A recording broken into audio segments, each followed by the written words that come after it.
Hello guys, तो आज का जो हमारा क्वेश्चन है उसमें हमारे पास एक स्ट्रिंग एस दे रखी है। ठीक है, हमें रिटर्न क्या करना है, number of unique palindromes of length 3 that are subsequence of s. ठीक है, मतलब 3 लेंथ के पैलिंड्रोम्स बताने हैं जो कि सब सीक्वेंस हो आपके एस के। ठीक है, note that if even there are multiple ways to obtain the same sequence it is still only counted once. यानी कि बेसिकली हमें यूनिक ही फाइंड आउट करने हैं, यानी कि डुप्लीकेट हमें फाइंड आउट नहीं करने हैं। ठीक है, इसके बाद पैलिंड्रोम की इन्होंने डेफिनेशन बोल रखी है, palindrome is a string that reads the same forwards and backward, यानी कि दोनों तरफ से सेम होना चाहिए। ठीक है, फिर सब सीक्वेंस की डेफिनेशन बोली है, subsequence of a string is a new string generated from the original string with same characters can be none deleted without changing the relative order of the remaining characters. यानी कि हमें मतलब same order होना चाहिए but बीच में numbers हम skip करके कर सकते हैं। ठीक है, जैसे एग्जांपल है ए सी ए इज अ सब सीक्वेंट ऑफ ए, बी को स्किप कर दिया सी और डी को स्किप कर दिया ई। ठीक है, अगर नहीं समझ आए तो कोई दिक्कत नहीं, एक सिंपल सा एग्जांपल करके देखते हैं इसका। तो जैसे मान लेते हैं ये हमारे पास कोई एग्जांपल है, ठीक है, जिसमें हमारे पास वैल्यूज है ए बी सी ए। ठीक है, अब हमें क्या करना है, बस 3 नंबर्स पिक करने हैं। ठीक है, जिसका पहला नंबर और लास्ट वाला नंबर सेम हो। ठीक है, अब मान लेते हैं कि मैंने लेट से स्टार्ट किया इस नंबर से, ए को मैंने पिक कर लिया। ठीक है, अगर मैंने ए को पिक कर लिया तो बाद के नंबर कौन से बचे, ए बी सी ए। ठीक है, अगर मान लेते हैं मैंने ए को पिक ना किया हो तो मेरे पास अभी कुछ भी नहीं पड़ा हुआ और मेरे पास स्ट्रिंग क्या बच गई, ए बी सी ए। ठीक है, कोई प्रॉब्लम नहीं है। अब चेक करो नेक्स्ट नंबर आएगा।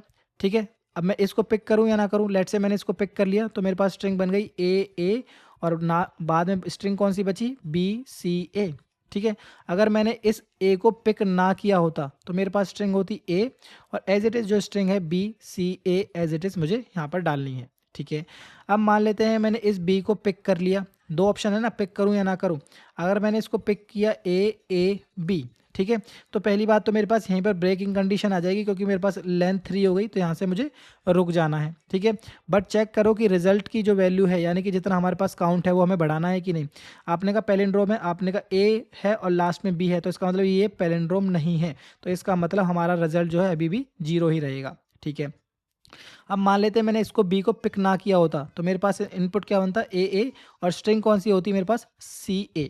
ठीक है, अब मान लेते हैं कि सी ए के बाद अब इसमें भी दो ऑप्शन है कि मैं सी को पिक करूं या ना करूं। लेट से ए सी को मैंने पिक कर लिया, यहीं पे मेरी ब्रेकिंग कंडीशन आ जाएगी, क्यों, क्योंकि 3 लेंथ हो गया। चेक करो पैलिंड्रोम है, आपने कहा पैलिंड्रोम नहीं है क्योंकि स्टार्टिंग में ए है और लास्ट में सी है, तो यानी कि पैलिंड्रोम नहीं है, रिजल्ट हमारा स्टिल 0 ही रहेगा। ठीक है, अगर मान लेते हैं मैंने सी को पिक ना किया होता तो मेरे पास इनपुट क्या बनता, ए और लास्ट में बचती सी। ठीक है, अब सी को पिक करने के दो ऑप्शन है, या तो ए यानी कि पिक कर लूँ या फिर ना पिक करूं। अगर नहीं पिक कर रहा तो 2 लेंथ का है तो यहाँ पर आपको कुछ करने की जरूरत नहीं है, आप इंडेक्स आउट ऑफ बाउंड हो जाएगा नेक्स्ट टाइम। और यहाँ पर आपके पास 3 लेंथ की स्ट्रिंग आ गई और यहाँ से समझने की कोशिश करो क्या पैलिंड्रोम है। आपने कहा स्टार्टिंग में भी ए है और एंडिंग में भी ए है, तो यानी कि ये एक पैलिंड्रोम है, तो काउंट की वैल्यू क्या हो जाएगी, +1। ठीक है, कोई प्रॉब्लम नहीं है। अब इसके बाद जैसे हमने यहाँ पर किया है, लेफ्ट पार्ट को पूरा ट्रेड किया है ना, जैसे मान लेते किसको हम छोड़ कर आए थे, इसको हम छोड़ कर आए हैं। ठीक है, अब इसमें भी हमारे पास दो ऑप्शन है, पिक करूँ कि ना पिक करूँ। लेट से मैंने इस बी को पिक कर लिया तो ए भी बन गया और इनपुट क्या बन गया आपके पास, सी ए। ठीक है, अगर मैंने बी को पिक ना किया होता तो ये ऐसे ही रहता और सी ए हमारे पास इनपुट ऐसे बन जाता। ठीक है, कोई प्रॉब्लम नहीं है। अब यहाँ पर भी मेरे पास दो ऑप्शन है, इस सी को पिक करूँ या ना पिक करूँ। लेट से मैंने पिक कर लिया, अगर मैं पिक कर लूँगा ए बी सी तो यहाँ से ब्रेक कर जाना है क्योंकि 3 लेंथ की होगी। क्या पैलिंड्रोम है, आपने कहा नहीं पैलिंड्रोम नहीं है, रिजल्ट मेरा स्टिल 1 ही रहेगा जो हमारे पास यहाँ पर मिला है। ठीक है, अगर मान लेते हैं सी को पिक नहीं किया तो मेरे पास ऑप्शन क्या बनेगा, ए बी और लास्ट में स्ट्रिंग क्या बचेगी, ए। ठीक है, कोई प्रॉब्लम नहीं है। अब यहाँ पर ऑप्शन है क्या है कि पिक करूँ ना पिक करूँ। लेट से मैंने इसको पिक कर लिया ए बी और पिक नहीं करूँगा तो ए बी। ठीक है, यहाँ से ब्रेक हो जाएगा क्योंकि इंडेक्स आउट ऑफ बाउंड हो जाएगा। यहाँ पर चेक करो पैलिंड्रोम है, आपने कहा हाँ जी पैलिंड्रोम है, शुरू वाली भी ए है और एंड वाली भी ए है, तो यानी कि रिजल्ट की वैल्यू कितनी हो गई, 2, और दोनों की दोनों यूनिक हैं अभी, ये भी ए है और ये ए भी ए है। ठीक है, कोई प्रॉब्लम नहीं है। अब हम कौन से छोड़ कर आए हैं, इसको छोड़ कर आए हैं। ठीक है, अब इसमें चेक करो सी को मैं पिक करूं या ना करूं, दो ऑप्शन है। लेट से मैंने इसको सी को पिक कर लिया, ए सी ए और लास्ट में बचा ए। ठीक है, अगर मैं इसको पिक ना करूं तो मेरे पास ए और लास्ट में बचा ए। ठीक है, अब इससे तो हमें आगे बढ़ने की कोई जरूरत नहीं क्योंकि मैक्स टू मैक्स 2 ही नंबर बन पाएंगे और इसमें हमारे पास दो ऑप्शन है, इसको पिक करूं या ना पिक करूं। लेट से मैंने इसको पिक कर लिया ए सी ए और अगर पिक नहीं करूंगा तो ए सी। ठीक है, अब यहाँ पर चेक करो क्या पैलिंड्रोम है, आपने कहा हाँ जी पैलिंड्रोम है। क्या यूनिक है, क्या चेक मतलब इससे पहले आपको कोई एग्जिस्ट नहीं करता, नहीं करता, क्योंकि पहले ए आया था फिर ए बी ए आया था, अब ए सी ए आया है, तो तीनों की तीनों यूनिक हैं, तो काउंट कितना हो गया आपका, 3 हो गया। ठीक है। इसी तरीके से जो हमने यहाँ पर लेफ्ट पार्ट इटरेट किया है ना, ए को पिक करने के बाद, इसी को हमें यहाँ पर राइट पार्ट भी हम कर सकते हैं। ठीक है, वो आप करके देख सकते हो। तो अगर मैं आपसे पूछूं, जो हमने एग्जांपल किया है, कौन सा क्वेश्चन है ये? सिंपल सा जो डीपी का पिक नॉट पिक वाला कॉन्सेप्ट है कि मैं इस नंबर को पिक कर सकता हूं कि नहीं, आप वो आपके पर डिपेंड करता है। ठीक है, अगर आपने पिक कर लिया है तो चेक करो कि आपके पास लेंथ 3 हो गई है कि नहीं। अगर लेंथ 3 है तो उसका पैलिंड्रोम चेक करो। ठीक है, एक बार इसका सिंपल सा कोड करके देखते हैं, फिर इसका थोड़ा ऑप्टिमाइज वर्जन चेक करेंगे। ठीक है, तो पिक नॉट पिक के लिए सिंपल हम एक सेट मैनेज करने वाले हैं, जिसमें हम क्या करेंगे, अपनी सारी की सारी यूनिक स्ट्रिंग रखेंगे। ठीक है, क्यों? क्योंकि यूनिक ही तो रिजल्ट देना है। ठीक है, डुप्लीकेट एंट्रीज होनी नहीं चाहिए उसमें। ठीक है, तो सेट बना दिया हमने, और इसी को हम यहाँ से क्या कर देंगे, रिटर्न कर देंगे सेट डॉट साइज। ठीक है, कोई प्रॉब्लम नहीं है। अब इसके बाद क्या करेंगे, हम एक फंक्शन कॉल करेंगे जिसको रिकर्सिवली कॉल करते रहें, प्राइवेट वॉइड और हेल्पर। इसमें हम क्या क्या पास करने वाले हैं, एक तो वही स्ट्रिंग जो अपने अपने जहाँ से हम कैरेक्टर पिक करेंगे। ठीक है, और एक हमारी स्ट्रिंग होगी इनपुट, जिसको हमें चेक करना है कि 3 लेंथ होते ही ये पैलिंड्रोम है कि नहीं। ठीक है, ये इनपुट हो गया। और इसके बाद हम क्या करने वाले हैं, एक इंडेक्स पास करेंगे, जिससे हमें चेक करना है कि भाई इस इंडेक्स को मैं पिक कर सकता हूँ कि नहीं। ठीक है, अब मेरे पास पिक नॉट पिक के 2 ऑप्शंस हैं। ठीक है, या तो मैं इस नंबर को पिक करूँ या ना करूँ। तो लेट से मैंने हेल्पर, पहला केस है पिक करने वाला। ठीक है, यानी कि मैंने इस नंबर को पिक किया है। अगर पिक किया है तो एस की जगह पे एस कर दो, इनपुट की जगह पे इनपुट प्लस, अगर पिक किया है तो यानी कि मुझे कैरेक्टर को ऐड भी करना पड़ेगा, तो S dot care at index. ठीक है, अब मुझे पहुंच जाना है इंडेक्स +1, यानी कि नेक्स्ट इंडेक्स पे मैं पहुंच गया। ठीक है, अगर मैंने नहीं पिक किया, नॉट पिक, अगर नॉट पिक है तो इस केस में मुझे कुछ नहीं करना, इनपुट की जगह पे इनपुट ही रहेगा। ठीक है, और यहाँ पर एस की जगह पे एस और इंडेक्स +1। ठीक है, बेस कंडीशन क्या है? बेस कंडीशन ये है कि इफ़ जो आपके पास जो इनपुट है, अगर इनपुट डॉट लेंथ अगर वो ग्रेटर देन 3 हो गई, तो इसका मतलब आप यहाँ से रिटर्न कर जाओ, क्योंकि हमें 3 लेंथ का ही पूछना है। ठीक है, और अगर 3 लेंथ है तो क्या करना है, इफ़ इनपुट डॉट लेंथ, अगर इनपुट डॉट लेंथ अगर वो 3 है, ठीक है, तो इस केस में मुझे क्या चेक करना है कि वो पैलिंड्रोम है कि नहीं। और पैलिंड्रोम के लिए क्या करना है, जस्ट पहला नंबर और लास्ट वाला नंबर। तो बस यही चेक करो, इफ़ जो इनपुट डॉट कैर एट इस तो स्टार्टिंग में 0 पे, और इसी तरीके से input dot char at second index पे। ठीक है, क्योंकि 3 लेंथ के है ना, तो 2 अगर वो बराबर हैं तो इसका मतलब मुझे अपने सेट में ऐड कर देना है, सेट डॉट ऐड इनपुट को ऐड कर दिया एज इट इज़। ठीक है, अगर ऐसा नहीं है तो कुछ मत करो, बट रिटर्न तो आपको हर केस में होना ही पड़ेगा। ठीक है, क्योंकि 3 से ज़्यादा आप स्ट्रिंग बना नहीं सकते।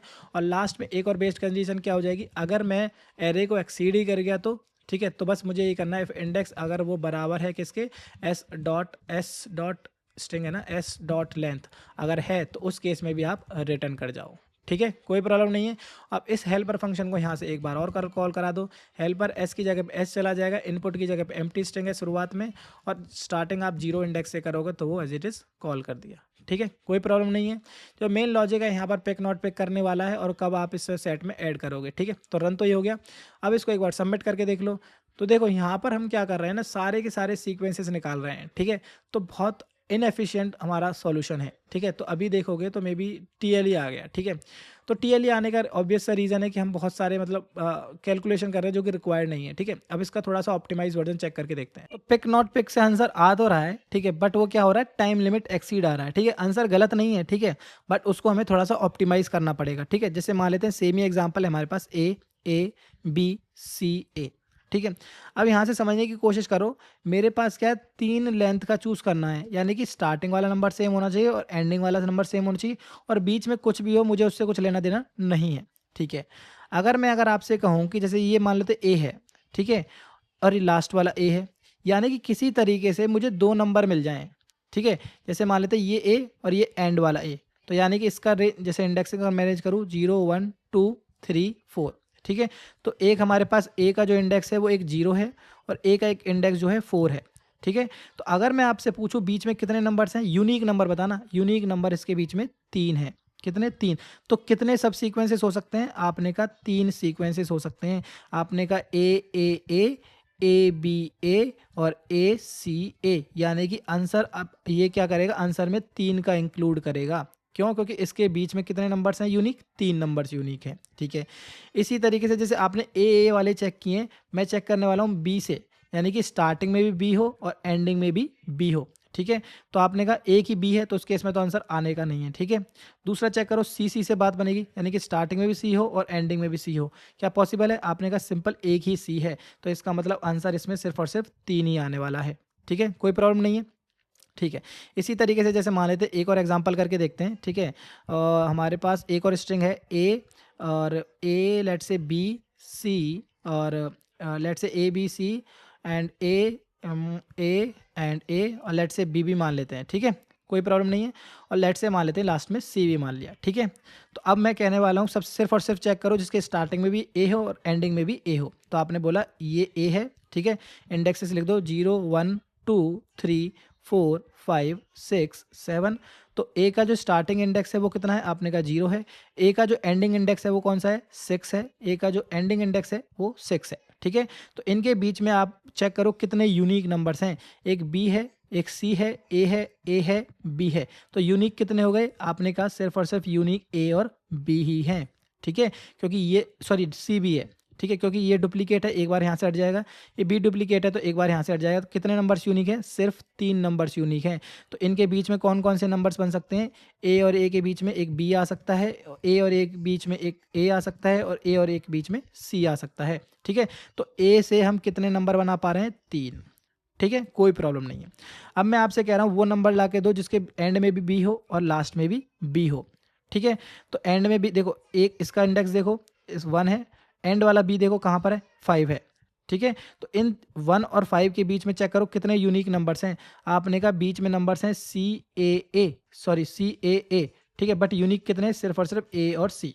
ठीक है, तो बी बी के केस में कितने नंबर्स बन सकते हैं? बी ए बी बन सकता है और बी सी बी बन सकता है। तो कितने बी के केस में कितने हो गए? आपके पास हो गए 2 यूनिक नंबर्स। ठीक है, इसी तरीके से मैं आप कह रहा हूँ सी के चेक करो। सी का स्टार्टिंग इंडेक्स कितना है? आपने कहा 2 है। ठीक है, सी का एंडिंग इंडेक्स कितना है? आप चेक करो। सी का एंडिंग इंडेक्स है 7। ठीक है, तो इसके बीच में 2 से 7 के बीच में कितने यूनिक नंबर्स हैं? चेक करो।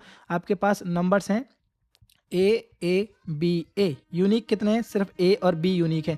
यूनिक क्यों कह रहा हूँ? क्योंकि क्वेश्चन में लिखा हुआ है कि आपको यूनिक 3 साइज के पैलिंड्रोम आपको निकालने हैं। ठीक है, तो इसके बीच में सिर्फ ए और बी है, तो सी ए सी बन जाएगा एक हमारे पास पैलिंड्रोम, और एक सी बी सी हमारे पास एक पैलिंड्रोम बन जाएगा। तो कितने बन गए? आपने कहा 2। ठीक है, तो सी के केस में भी आपके पास 2 नंबर बन गए। ठीक है, इसके अलावा और भी कोई कैरेक्टर है? आपने कहा नहीं, ए बी सी ही है हमारे पास। तो टोटल आंसर कितना हो गया? 3 2 5 प्लस 2 7। ठीक है, 7 हमारे पास आंसर हो गया। ठीक है, तो अब आपको क्या करना है? सिंपली एक फोर लूप लगाना है। ठीक है, स्टार्टिंग इंडेक्स निकालना है उस कैरेक्टर का और एंडिंग इंडेक्स निकालना है उस कैरेक्टर का। ठीक है, कैरेक्टर हम ए से लेके जेड तक सारे कैरेक्टर स्टार्ट करेंगे, क्योंकि क्वेश्चन में लिखा हुआ है कि ए से जेड तक हो सकते हैं हमारे पास। ठीक है, और हर एक कैरेक्टर के बीच में एक फोर लूप लगा के जो भी हमारा स्टार्ट और आ रहा है उसका जो एंड आ रहा है उसके बीच में चेक करेंगे कितने यूनिक कैरेक्टर्स हैं। ठीक है, तो यूनिक कैरेक्टर्स के लिए या तो आप सेट मैनेज कर सकते हो। ठीक है, कि हमारे पास कितने यूनिक कैरेक्टर्स हैं। ठीक है, या फिर सेट से अच्छा ये है कि हम एक एरे यूज़ कर सकते हैं फिक्स साइज़ का। ठीक है, और चेक कर सकते हैं किस कैरेक्टर को हमने सीन किया है कि नहीं। ठीक है, तो कैरेक्टर कितने होंगे? ए से लेके जेड तक होंगे, तो यानी कि हम 26 साइज़ का एक एरे बनाएंगे और चेक करेंगे कि किस मतलब इस इंडेक्स को मैंने सीन किया है कि नहीं, 0 को सीन किया है कि नहीं, 1 को सीन किया है कि नहीं, 2 को सीन किया है कि नहीं, 3 को सीन किया है कि नहीं। ठीक है, अगर ये सीन वाला कॉन्सेप्ट नहीं समझ आ रहा तो कोड में आप देखोगे तो आपको बिल्कुल सिंपल समझ आ जाएगा। और चेक कर लेंगे कितने कैरेक्टर्स यूनिक हैं। ठीक है, यानी कि जितनी जगह सीन आ रहा होगा वहाँ पर यूनिक कैरेक्टर्स होंगे, उनको जस्ट अपने रिजल्ट में प्लस कर देंगे। ठीक है, अगर नहीं समझ आए तो कोई दिक्कत नहीं, इसका एक बार कोड करके देखते हैं। तो ऑप्टिमाइज अप्रोच के लिए हमें क्या करना है? एक जस्ट रिजल्ट मैनेज करना है। ठीक है, जिसकी वैल्यू रहेगी बाय डिफॉल्ट 0, और इसी रिजल्ट को हमें यहाँ से रिटर्न कर देना है। ठीक है, अब इसके बाद हम क्या करेंगे? जस्ट एक फोर लूप लगाएंगे। ठीक है, कहाँ से लेकर? हर एक कैरेक्टर का, ए से लेकर जेड तक। ठीक है, for char C is equal to में कहाँ से स्टार्ट होगा? ए से स्टार्ट होगा, and C should be less than equals to होना चाहिए जी तक। ठीक है, एंड सी प्लस प्लस। ठीक है, अब हमारे पास इस कैरेक्टर का स्टार्टिंग इंडेक्स होना चाहिए और एंडिंग इंडेक्स होना चाहिए। ठीक है, तो लेट से मान लेते हैं एंड, लेट से लेफ्ट या फिर एंड मान लो, कुछ लेफ्ट या स्टार्ट मान लो। इसी तरीके से हमारे पास एक राइट होगा। ठीक है, लेफ्ट जो होगा वो क्या होगा? वो होगा एस डॉट इंडेक्स ऑफ, ये हमारे पास फर्स्ट इंडेक्स हमें रिटर्न करेगा, इंडेक्स ऑफ सी। ठीक है, ये हमारे पास इंडेक्स है। इसी तरीके से हमारे पास इसका लास्ट इंडेक्स निकालना है। जावा में सिंपल होता है s dot last index of c. ठीक है, ये हमारे पास दोनों लेफ्ट भी बन जाएंगे और राइट भी मिल जाएंगे। ठीक है, अगर इसमें इंडेक्स एग्जिस्ट करता होगा यानी कि ये कैरेक्टर इस स्ट्रिंग में एग्जिस्ट करता होगा तो कुछ वैल्यू रिटर्न कर देगा, अदरवाइज ये -1 रिटर्न करेगा। तो वही मुझे ये चेक करना है, if left is not equals to -1 and right is not equals to -1। ठीक है, और दोनों की दोनों सेम कैरेक्टर पे पॉइंट तो नहीं कर रहे हैं, बस मुझे ये चेक करना है। तो राइट माइनस लेफ्ट जो है ग्रेटर देन इक्वल्स टू 1 होना चाहिए। ठीक है, जीरो बेस इंडेक्सिंग है तो इसलिए हमने ग्रेटर देन 1 लिखा है। जैसे अगर पहला 0 पे है तो दूसरा एटलीस्ट 2 पे एग्जिस्ट करना चाहिए, तो दोनों का डिफरेंस कितना हो गया 2। ठीक है, तो 1 से बड़ा होना चाहिए। ठीक है, अब इसके बाद हम क्या करने वाले हैं, एक बुलियन या फिर सेट आप ऊपर है। ठीक है, तो बुलियंस एक एरे मैनेज करेंगे सीन करके। ठीक है, न्यू बुलियन, और इसका जो साइज़ है वो कितना होने वाला है, इसका साइज़ होने वाला है 26। क्यों? क्योंकि हमारे पास 26 करेक्टर्स हैं।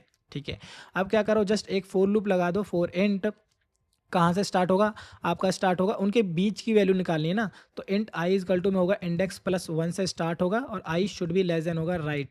ठीक है, उनके बीच की निकालना है, इसलिए हमने यहाँ पर लेस देन लिखा है और यहाँ पर +1 लिखा है। ठीक है, और आई प्लस प्लस। ठीक है, कोई प्रॉब्लम नहीं है। अब हमें क्या करना है, जस्ट जो हमने सीन में जो वैल्यू पड़ी है उनकी वैल्यू को अपडेट करते जाओ। सीन कौन से इंडेक्स पर करना है, देखो ये हमारे पास जो है वैल्यूज़ हैं करेक्टर में है। ठीक है, तो करेक्टर में हम करेंगे s.char@।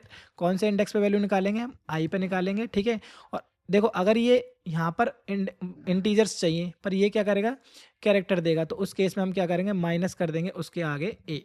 ठीक है, तो ये बेसिकली माइनस कर देंगे ए। ठीक है, तो बेसिकली क्या करेगा, उसको मतलब इंटीजर में कन्वर्ट कर देगा इस तरीके से। ठीक है, और ये हमने कर दिया ट्रू, यानी कि मैंने इस कैरेक्टर को सीन कर लिया है। ठीक है, अगर डुप्लीकेट नंबर्स आते हैं तो क्या करेगा, बार बार उसका ट्रू करता जाएगा, उसमें कोई प्रॉब्लम नहीं है। ठीक है, तो बस अब हमें क्या करना है, ये करने के बाद अपने रिजल्ट में अपडेट कर दो जितनी जगह पर हमारे पास ट्रू आ रहा है। ठीक है, तो लेट से काउंट रखो 0, काउंट की वैल्यू हो गई 0, और जस्ट एक फोर लूप लगाओ किस पर, अपने इसी पर।